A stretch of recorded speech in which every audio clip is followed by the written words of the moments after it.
गोविंदपुर सरपंचों नाम अभियोग आनिले समिति सभ्य। एमिति एक घटना देखा मिली जगतसिंहपुर जिला तिर्तोल ब्लॉक अंतर्गत गोविंदपुर पंचायत रे।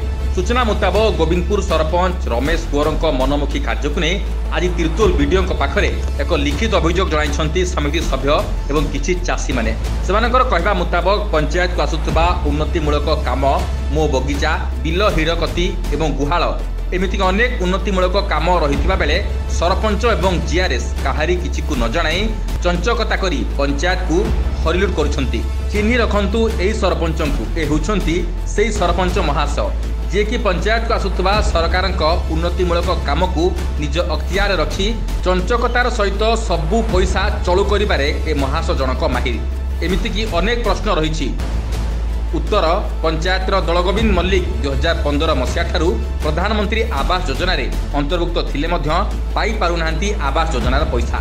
तत्सहित ए गोविंदपुर पंचायत रे भेंडिया को भत्ता मिलुवा बेले मिल पारु नाही 70 वर्ष रवींद्रनाथ परिडा को भत्ता।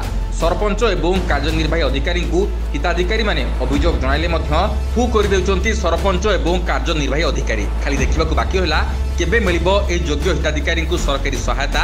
एमिति कि अनेक रहस्य रही ए पंचायत रे। आमे आसीबू ग्राउंड जीरो रु करिबू महाखुलासा। जगतसिंहपुर दिलीप कुमार मल्लिक सुनाकर मल्लिक रिपोर्ट दुर्नीति।